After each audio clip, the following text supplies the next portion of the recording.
भारतीय संविधानाचे शिल्पकार भारतरत्न डॉक्टर बाबासाहेब आंबेडकर यांच्या 135व्या जयंतीनिमित्त हार्दिक शुभेच्छा.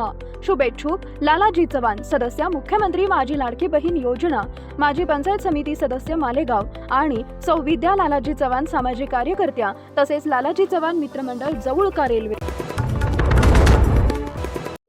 जयंतीनिमित्त आज पुण्यात गल्ल्या गल्ल्यात, महाराष्ट्रामध्ये गावागावात, देशभरामध्ये शहरात, संपूर्ण जगात सगळेजण उत्साहाने बाबासाहेबांची जयंती साजरी करत असताना फरक खूप झाला, परिवर्तन खूप झालं. फक्त बाबासाहेबांची अनुयायी जयंती साजरी करतात असं नाही. डॉक्टर बाबासाहेबांचे अनुयायी सगळेच आहेत. त्यांच्या जातीचे ते असं नाही. त्यांच्या जातीतल्या माणसाला, त्यांच्याबद्दल या माणसाला काय देऊ असं वाटणे इतके बाबासाहेबांनी उपकार केले. त्याला जातीयतेची मिळणारी वागणूक संपवली, आर्थिक समता मिळाली, शैक्षणिक समता मिळाली. त्यामुळे त्यांच्या जातीतला हा त्यांच्यावर श्रद्धा ठेवेल, परंतु या जगातल्या प्रत्येक भारतीयाने त्यांच्यावर श्रद्धा ठेवली पाहिजे. कारण त्यांनी लिहिलेल्या घटनेमुळे संपूर्ण जगामध्ये एक आदर्श लोकशाही आपण रुजवू शकलो.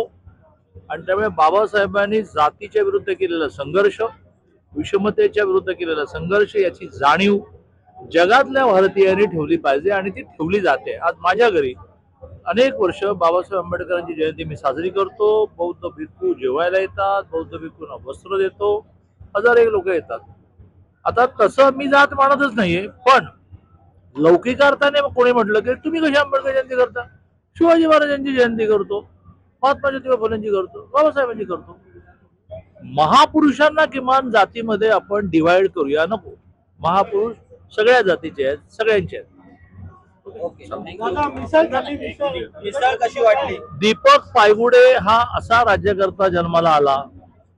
मला दीपक पायगुडे भेटेपर्यंत असं वाटत होतं की राजकारण आणि समाजकारण याचं कॉम्बिनेशन माझ्या इतकं कोणी करतच नाही.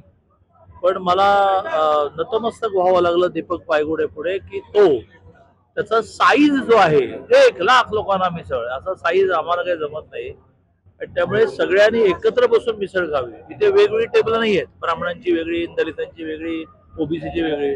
ज्याला खायचे त्याने एकत्र बसून मिसळ खा. आणि त्यामुळे सहभोजनाशिवाय, एकाच ठिकाणचं पाणी सगळ्यांनी प्यायल्याशिवाय, आंतरजातीय विवाहाशिवाय, पुरुष महिला विषमता संपल्याशिवाय या भारतीय समाजाचा विकास होणार नाही. कारण खूप मोठं पर्सेंटेज आपण दूर ढकलत असतो. बदलो ते विकासात येतच नाही. आणि त्यामुळे दीपक पायगुडेचा हा जो एकता मिसळ नावाचा प्रयोग आहे हा सगळ्यांनी केला पाहिजे.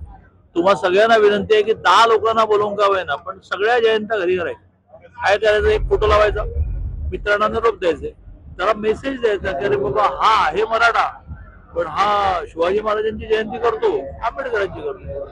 जय महाराष्ट्र, जय भीम.